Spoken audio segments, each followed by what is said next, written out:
So boys, I can say boys, I'm older, so... Yeah, I would prefer if you called me a boy, because then you feel younger, right? Because if you say old man, I'm just going to jump across and tackle you. You know what, that's so funny, they said that in a movie, old man, right? And then I thought, wow, of course, you had a lifespan of like 38 at that time, right? Well, this is a good point,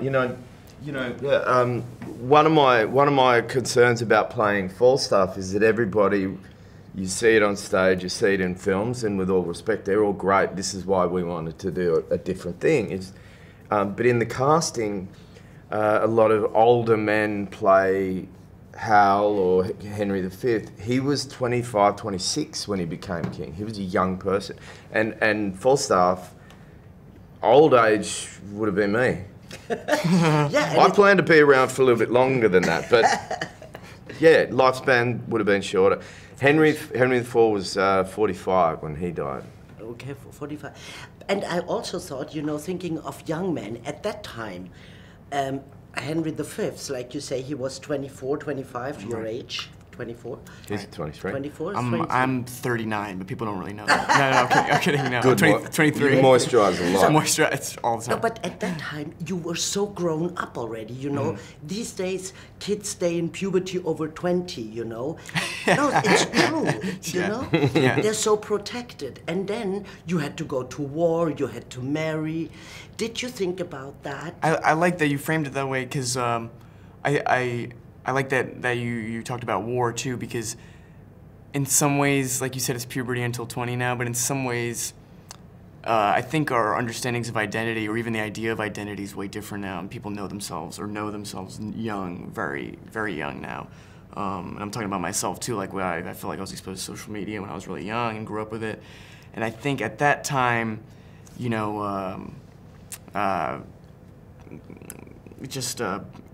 courage towards combat and the Spartan qualities of life and of young adulthood and young manhood were way different, and it's almost impossible to line up. In some ways, we would be way more mature now, and back then, I mean, I think the quality, what people cared about, what people aspired to, as Joel has said in other interviews, the idea that to bring honor to yourself and to your kingdom by chasing new boundaries is kind of foreign today. Today, it's about maintaining boundaries, and I like how you said it earlier, this idea of a jingoistic, like nationalistic thing in the movie, or if that had been leaned into more, it would have perhaps been not inauthentic, because it would have been true to the time, but certainly to today, today I think people would see that as warmongering or something. Yeah. But what you're saying about boundaries, that's interesting, because I looked, yesterday I came out of a screening, I saw on the screen the premiere, right?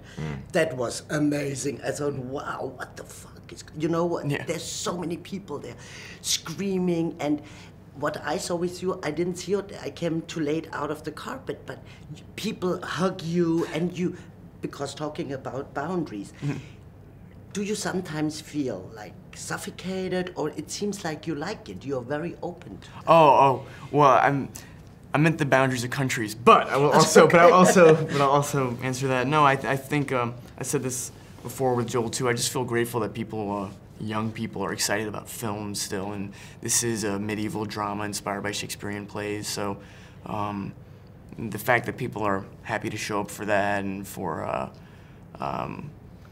we didn't do this movie to make clickbait. We made it because I feel there was real dramatic merit, and so I'm just grateful that people are still excited about movies the way I am. Yeah. But is it in general for you guys, when people come too close, like you mentioned social media also, when people come too close, they want a part of you, and the star cult is so big these days, right? Well, it's the new royalty. I think that's the connection that you're making as well. It's like that, Timmy is a prince. He really is. I mean, it's the same feeling, I think, for young people to even. I remember when I was young, I saw the Queen drive by in a car, and I caught a glimpse of her. And even though I wasn't a royalist, I was just like, wow, I just saw the Queen. It was like seeing something rare and special. And I think people feel that with Timmy. I was part of a generation that sort of didn't have social media growing up. And it's the cult of royalty, it's the cult of celebrity that is very similar in a way. And there's a responsibility to it, and there's ways that people use it to the powers of good, and there's others that end up building the Death Star out of it. You know, get a little Darth Vader about it, and you can really use it for the powers of good, and not even that, not even whether you're going to start a charity or anything like that. Like, are you going to keep your feet on the ground and keep yourself focused on your job of being the prince and doing the good movies? And he's doing that, you know. And I think young people appreciate that. And he's winning it through... Sorry, I'm blowing your horn. Man. He's doing it through smart, intelligent movies. And it's great to see young people attracted to him because they're attracted also to the cinema that he does. Not just because he's wearing a cape or... Well, he's got a scepter here, and a crown. It seems like also we are talking about. No, that's all right.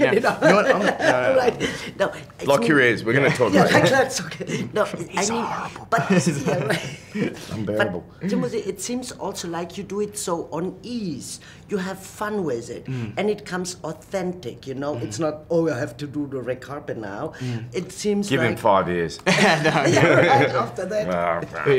Fuck off. Yeah, no, but it is like that, right? You feel you have fun. No, I feel just big gratitude for it all, and even last night I was there with Kid Cudi, who's a musician and an actor too, and that's someone who I waited outside the stage door for as a fan when he was a musician, and growing up in Hell's Kitchen, I spent a lot of time outside, you know, theaters and hotels, seriously for basketball players or actors I liked. So no, I feel a big gratitude for it, and also as Joel said, I feel the people that are showing up are also, you know, really interested in movie making and cinema, and not just contemporary, you know, over the course of history too. And that's probably one of the coolest parts of the job. I don't know if you feel like this too, Joel, but is acting, and even in a project like this where there've been other iterations, it's like acting in the, you know, it's I don't want to say practicing an art because that sounds pretentious, but it's true, like practicing an art that feels in the lineage of something, in the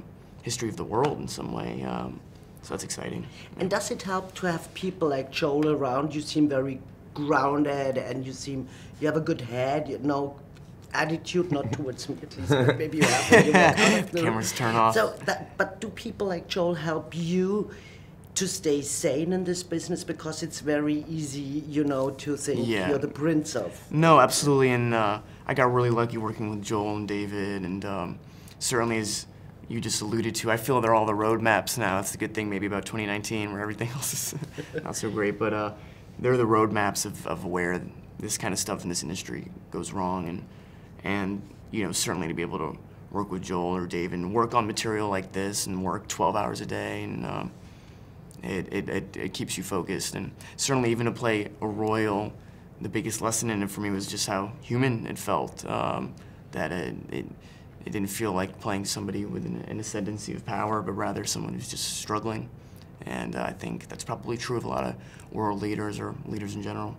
And you also, like, as an actor, I think, yes, there's drama school, and yes, there's like ways you can study and classes and all that stuff, but everybody's on the same film. Everybody's in front of a camera. The actors are all, like, some people may have been hundreds of years of experience. Some people, it's their first job, and then you work with even a child who's you're learning from everyone. You think you're always going to learn from the people above you who've done more stuff. It's incredible how much more sometimes you learn from the people who are more fresh out of the box.